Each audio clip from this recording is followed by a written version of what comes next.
Hello and welcome to another episode of Cognitive Dissidence with me, Niall Murphy, and here I am recording this on the 5th of November 2025. Yes, the 5th of November, that day.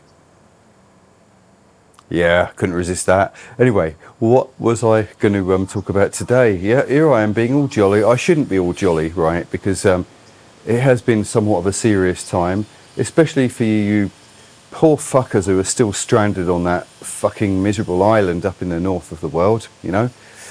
Yeah, as for me, in this part of the world where I am, well, it has been a little bit hairy recently. Within the last week or two, I was within about 100 miles of the epicenter, or shall I say two epicenters, because there were two, up to 7 on the Richter scale earthquake. So I felt shaky and it affected my inner ear. My balance had been off for a while. I was like permanently dizzy, somewhere between being seasick and drunk. That's what it felt like for quite a while. And then, you know, only yesterday, as I speak, a typhoon came over and well, luckily enough, we were not that close to it. But the wife, well, her dad and one of her sisters and her daughter, who's currently with her dad, were very close to it as it came over in the early hours of the morning, but they were not too badly affected by it.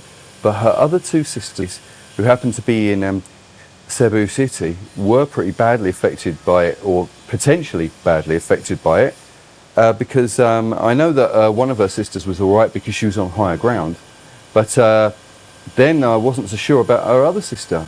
So we had to send a message and asked her, please get in touch as soon as possible. Then we found out that she was okay. The reason why we were worrying is because I was on X looking at the news and I was seeing like hundreds of people stuck on top of roofs with houses that had gone submerged underwater. I was seeing cars lifted away, floating away by, you know, heavy flood waters. Even lorries and shipping containers were taken away. But luckily enough, no one that we knew were badly affected by it. But well, this is what you get if you're going to be in a place like this. Tropical storm typhoon territory and Pacific Ring of Fire territory. Earthquakes and typhoons are just part of the territory, and I suppose it's only a matter of time before one hits a little bit closer to us and we are closer to the epicenter of something like that. So, you know, this is kind of how it goes. But despite all of that, I'd still rather be here than in England. I tell you, really, seriously, would still rather be here than be in England. Because the more I read about that place, the worse it seems to be. You know, it's like the state is the enemy. That's how I see it. The state is now the enemy, and pretty much everyone who questions the government narrative is an enemy of the state. And I've been looking at the spate of things that have been happening. You know, I was following the protests earlier this year, like when we were during the summertime, from August onwards. I was following Epping, and I was following all the citizen journalists that were there, reporting on all of this. And it just carried on. Then, of course, as you know, it spread into Canary Wharf, as well as a lot of places all over the country that were protesting against migrant hotels that were happening. And then, you know, I was thinking to myself, well, it's only a matter of time before there's another crime wave. And I was watching Gareth Icke only just the other day. I think it might have been yesterday or the day before. I was watching a video with Gareth Icke, and he used the phrase false flag season. Because it just seems to me like I don't really want to get too conspiratorial or, you know, believe too much in conspiracy theories.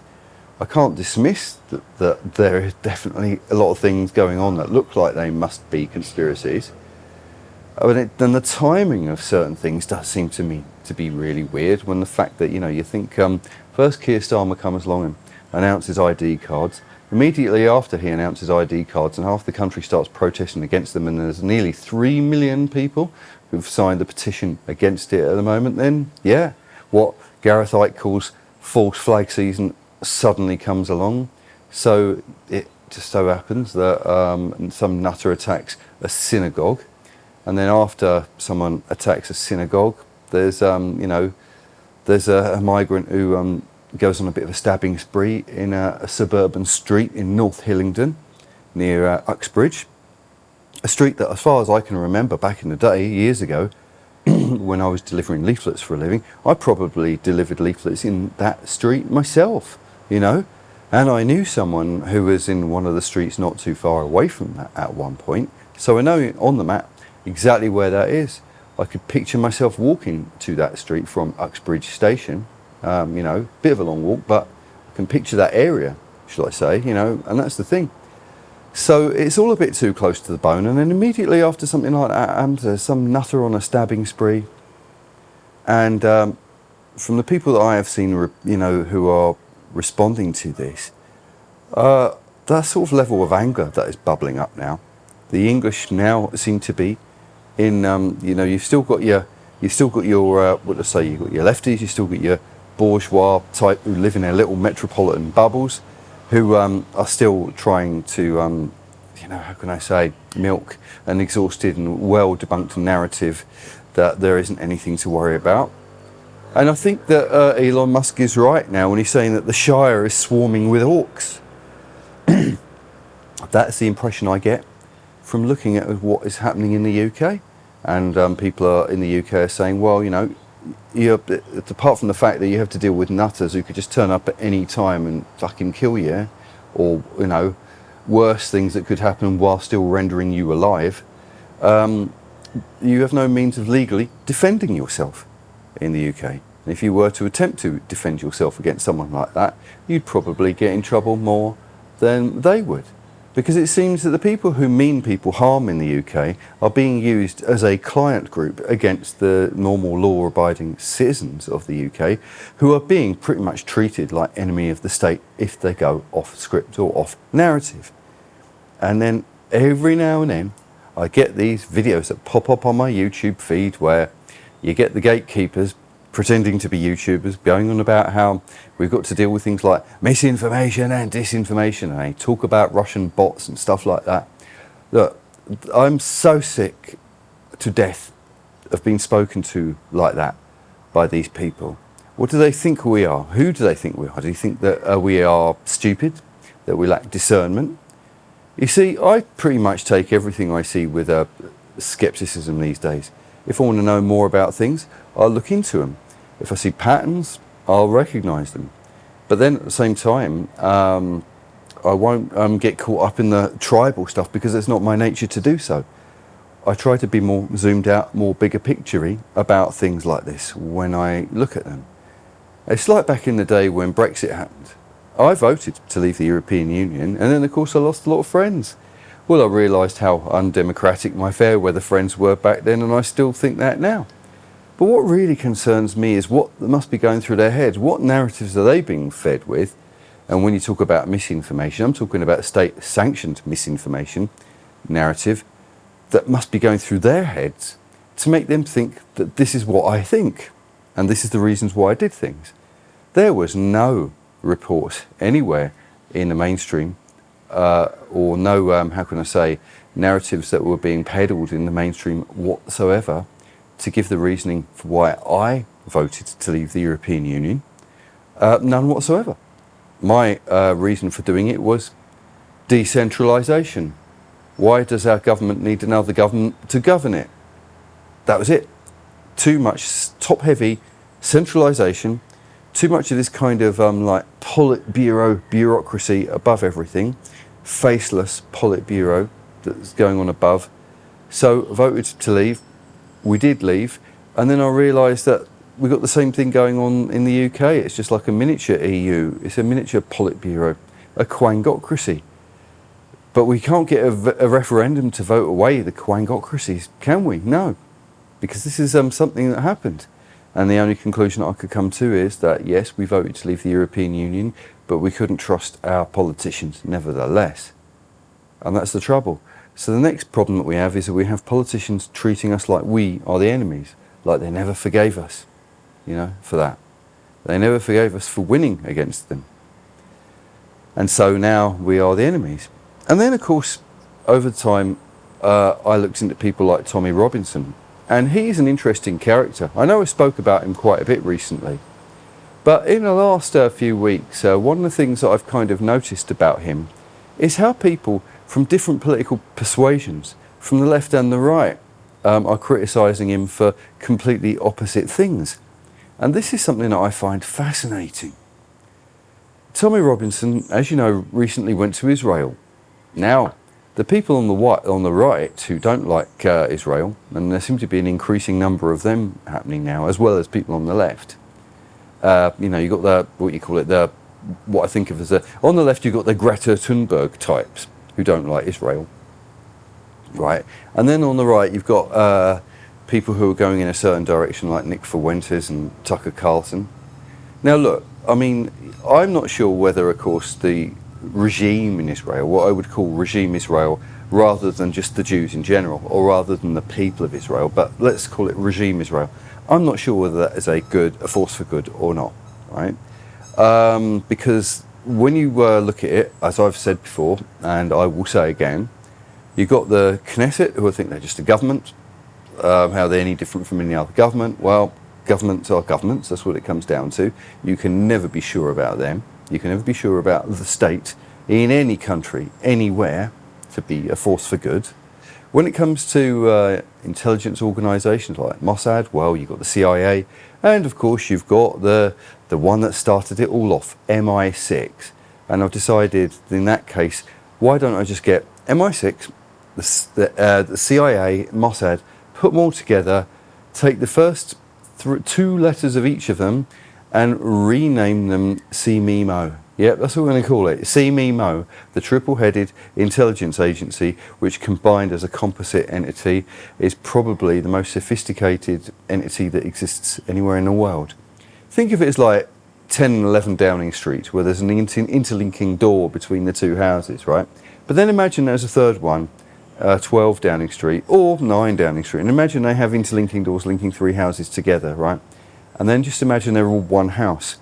That's how I see the CIA, MI6 and Mossad. Now this doesn't have anything to do with whether people are Jewish or not. This isn't coming from pro or anti-Semitic place. This is just coming from a place that if you're dealing with intelligence organisations, if you're dealing with governments, and if you're dealing with armies, you know, when I say armies, I mean the top brass elite. I don't mean the people on the ground, right? But when you're dealing with the people at the top of the pyramid, up there, well, I just not sure that any of them are to be trusted anywhere, in any country, anywhere in the world, right? I'm somewhat dubious about the Trump administration, but at the same time, I also like the fact that there seems to be an elite civil Cold War between the MAGA lot and the globalists and the European Union and all that lot. It's not perfect harmony right now. Now, there will be people out there that are saying that they're all actors, they're all playing a role and they're creating an illusion. I don't know. For one thing, I really don't know, and you know, that's speculation on my part if I was to think that. And I'm not here to inform or misinform. I'm here to throw ideas around and say, well, I don't know, right? Because that's what it comes down to. So, I've decided recently that how divided and scattered and leaderless the UK is at the moment is a really, really bad thing. Because, for instance, if you were to look at someone like Tommy Robinson, I see him as basically the wall in Plato's cave that people are that the Plato man is projecting their shadows onto. But people are projecting all sorts of different things. And these things that they're projecting are actually contradictory things. The people who've got to be known as the woke right, and if they're too anti-Semitic, then I kind of think that they're bordering on the hard right or the far right, these people, are referring to Tommy Robinson as like a Mossad agent or an Israeli shill or something like that. And then you've got people who are on the left, the Greta Thunberg side of it, or the Free Palestine lot, you know, the Free Plasticine, or was it Free Palestine, and every box of cornflakes, that lot coming from the other side, and they're saying that Tommy Robinson's a Nazi, which doesn't really make any sense, does it?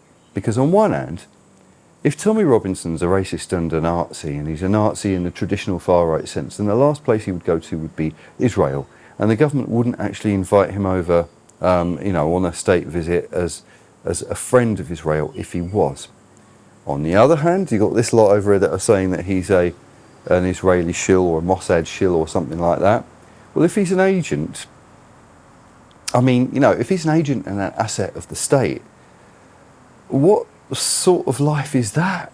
Because all his life seems to be is solitary confinement, court cases and lawfare, right? And that's the life that he leads. That seems to be all what he's going through. Now, if that is the life of an agent, it doesn't seem to be the life that anyone would. I don't think the fame that would come with that would be a good price to pay.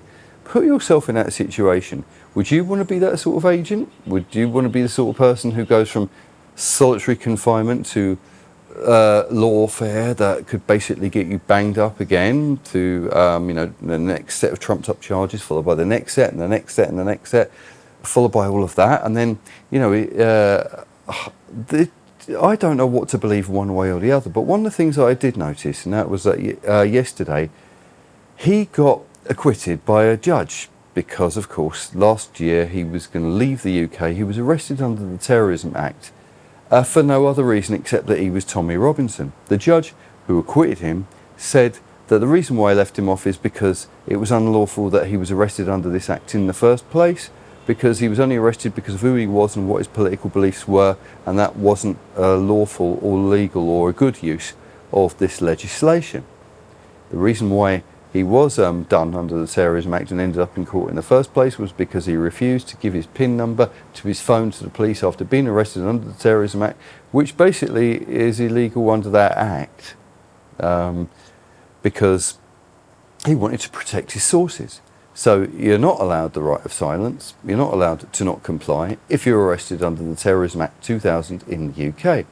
As you enter and exit the country, that's when they can get you, and that is what they do. They take away your right to silence. They want access to everything. If you don't comply, they'll bring you to court, and of course, you're a terrorist, and they'll lock you up, which is a horribly draconian thing to have done. It kind of proves that the UK is no longer really a free country. And had Tommy Robinson, had been put in prison this time over it, then that would have set a really bad precedent for all his critics. Because if you are someone who doesn't like Tommy Robinson, and you could come from the left or you could come from the right, but you could be the sort of person who says something on social media or says something in a YouTube video or whatever, and the government don't like it. And you know, you could be pro-Palestine. You could go there and come back. You could be arrested under the Terrorism Act. You could refuse to comply.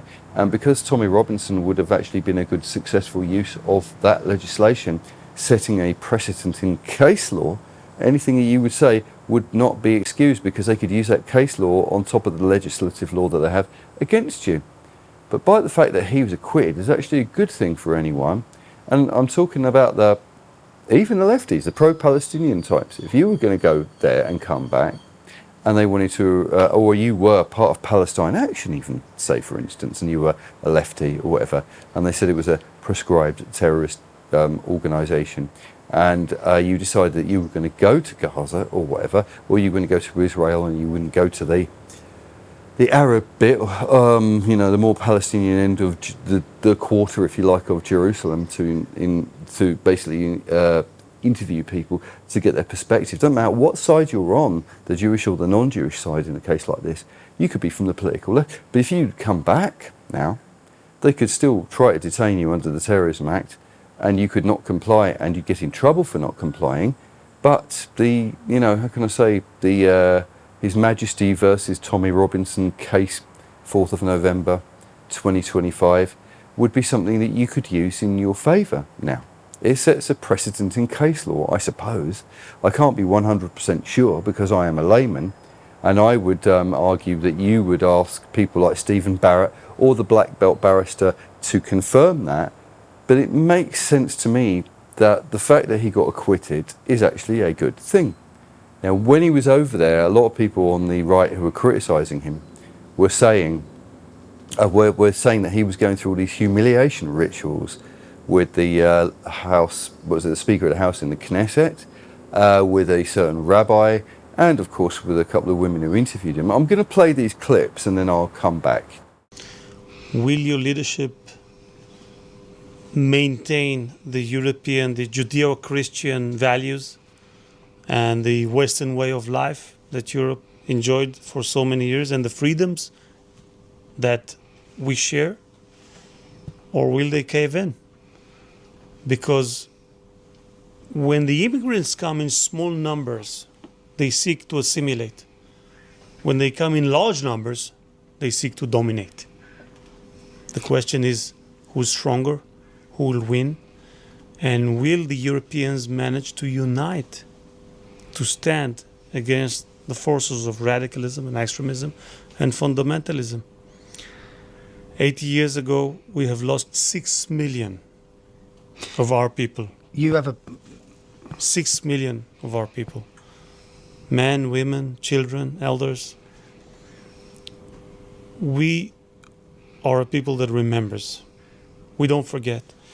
What you see here on my desk, this book, a very large one, a very heavy one, contains only one word. Very small, very tiny, almost invisible, only one word. And that word is Jew. It's written here 6 million times.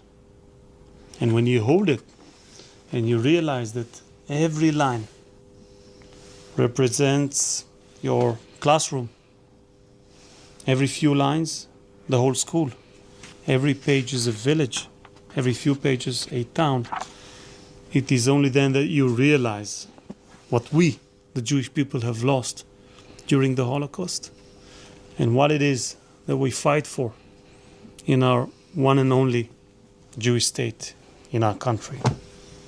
On one hand, they really helped give birth to the Jewish state in World War I. The Balfour Declaration, the San Remo Accords, the mandate for a Jewish Palestine, the UK was at the forefront of that. And then they turned on us. Yeah, I was about to say that. They turned on us, man. And therefore they have a special place in hell for turning on the Jewish people. You were like doing this great thing. You were helping Israel be reborn after 2,000 years of exile, and it was, you know, it was a biblical value. It was also a defense for a UK value. But it all turned on us. Can we turn it back? Do you understand, though, that people may have some skepticism or even paranoia? I mean, you know the history of the Jewish people. It's thousands of years of discrimination. It's the BNP, it's, you know, the Cable Street riots, all of these things. Do you understand where that skepticism could come from? I done the Holocaust Memorial Museum today. I understand it a lot better now. You do? After that, yeah. I understand why members of the Jewish community get so, whether it be protective, passionate, angry, upset by anti-Semitic tropes. Because things have been said before that, and I think, really? What are you talking about? Why are you getting so upset about that? But after doing the tour today, I understand a lot better from that in the sense of the dehumanization, it wasn't just start murdering Jews, it was a propaganda for years. Started with words. To get it into a position. So I understand it better after today. That's what I come out of that museum thinking to myself, well, I get it a bit better. I understand it. Now, you could say, you could interpret these things, right, as that he was being humiliated. And maybe, I don't know, really one way or the other. Maybe, you know, by having gone there and, you know, especially those women putting him on trial and say you can understand people being sceptical. But I would argue, at the same time, you could also look at it another way and say that speaker in the House, by, you know, pushing Tommy's hand down and saying, no, don't pick that book up yet, might not be him, you know, saying, know your place. I'm not going to say the words, but, you know, G-O-Y. Maybe he's not saying that, right? Maybe he's implying that, well, no, I want to show you this in my pre-rehearsed way. And maybe his directness, well, the Israelis are like that. They are quite like that. And does come across as a bit direct and arrogant if you don't know the Israeli psyche. I mean, I've met a few of them in my time. It takes a while to tune into them, right? That's the thing. And yes, there's that rabbi who was talking about a special place in hell for the British. He meant the government, he meant the empire. And I think it was good of Tommy Robinson to correct him in that way. And when he was being put on trial by those two women who did seem like they were giving him a bit of a snooty sort of talking down to, right? And he did come across as a little bit submissive. He said, yes, I went to the Holocaust Museum, I've seen what I've seen now, and and now I understand, it did look like as if it could be interpreted that this was some sort of re-education. But on the other hand, maybe not, because he chose to actually share all that stuff. And when he came back, he did speak in the car to with Avi Yemeni, is that his name, of Rebel News, about how he felt that the whole thing was a success. And then when he got back, he did go back to court and he got acquitted, although he has one more trial to go to deal with next year. And he's looking at a 10-year stretch, if which he might serve 4 of, if he's unfortunate. So we see how that goes. But the fact is, right, that whatever you think of him or whatever you don't think of him, I'm trying to come from a big picture agnostic place when I'm talking about him, because him being chosen to be an enemy of the state, an Emmanuel Goldstein figure, I look at him and think, well, what's been projected on him? What sort of psychotic behaviour is being brought out in other people who are ideologically bound to certain tribes from the left or from the right, and how is the Tommy Robinson phenomenon making them react? And can I keep myself neutral in a situation like that?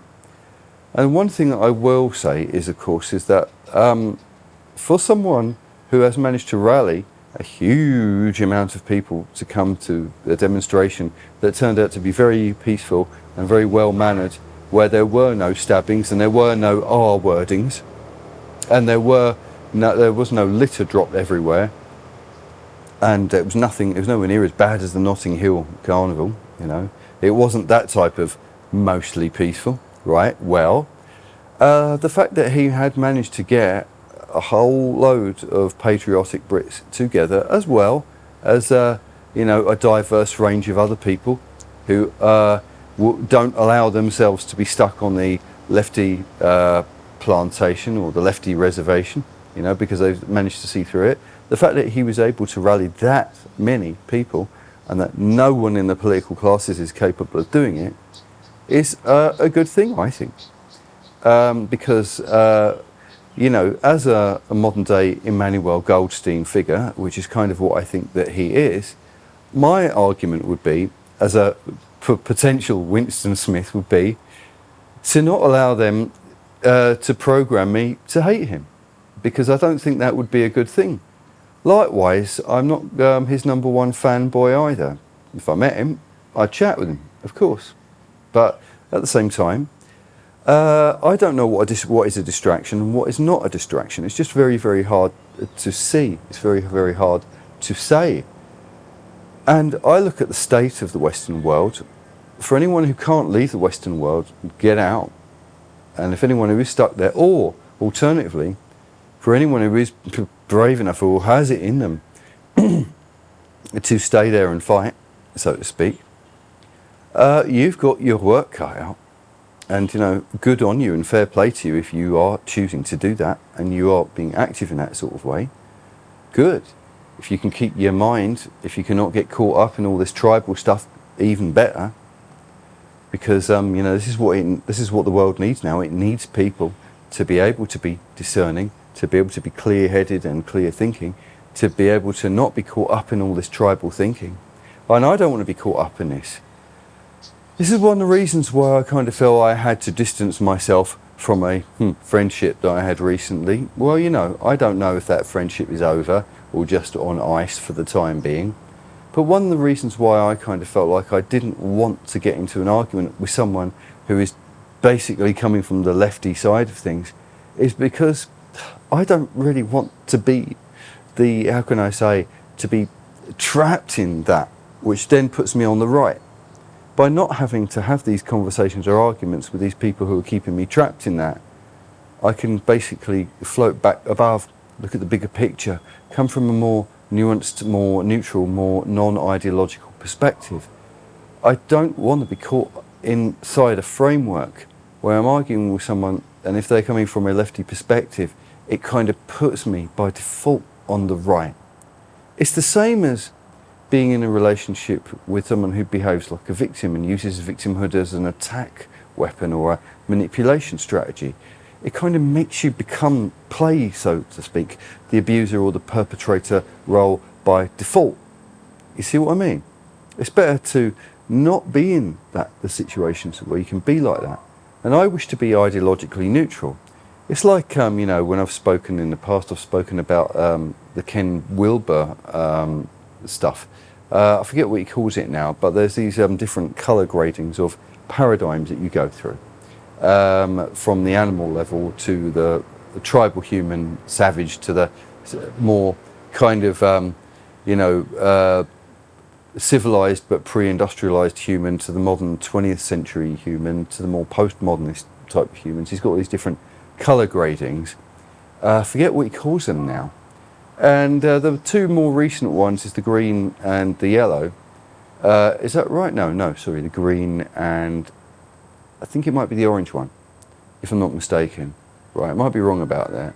But the orange one, if I'm not mistaken, is like 1980s Thatcherism, and it's very individualistic based. The green one is more like the kind of, well, how can I say, the lefties of the 90s and the early 2000s, the ones who wanted to be compassionate and communitarian and green. But he talks about how, you know, both of these things become toxic. One is an individualist, one is collectivist. They have their peaceful and their good ways of going about, but they also have their dark side. They only understand their own perspective. But then he talks about the next one that he reckons, the next paradigm that's coming in, which is the yellow paradigm. And that one is like a second level up. It's like a tier up above all the previous ones, that is aware of all of the other perspectives that exist, but doesn't wish to take sides. And if you are aware of all of the different perspectives and want to become a composite of the best and most refined of all of these paradigms and all of these ideas, without being, you know, sucked into something that's putting you on one side or another side, it becomes a very lonely place to have to come from as you do that. That's the name of it, spiral dynamics, yeah? So, the second tier of the spiral dynamics, the first level, which is yellow, which is an individualistic level, but it's above all the previous levels that were before. And if there are any future thinkers out there who want to be post-ideological, because I think that's where we need to be, post-ideological, there's a whole new paradigm that's ready to be ushered in.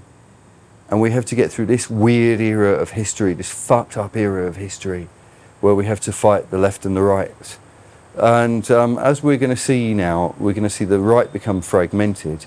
We're going to see people on one side go all, you know, like Douglas Murray is going to be like on, Tommy Robinson are going to be on one side, and you're going to have like Nick Fuentes and Tucker Carlson on the other side.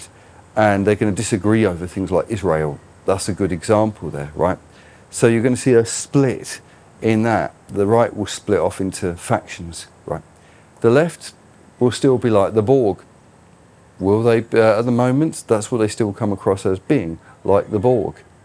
They don't call out their nutters. That's the trouble. They cancel everyone else, right? But they don't call out their own nutters. And what happens is that now we're going to start probably seeing cancel culture coming from the right.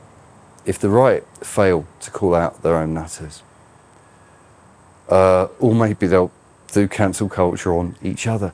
But what we have to try and do is transcend all of this. If it's possible to transcend all of this, it would be good.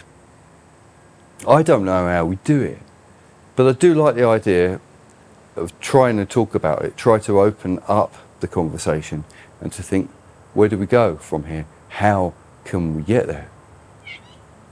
Right, excuse that meow. I don't know if you picked up on the microphone, but there's a cat who's adopted me. Actually, it's two cats who've adopted me recently.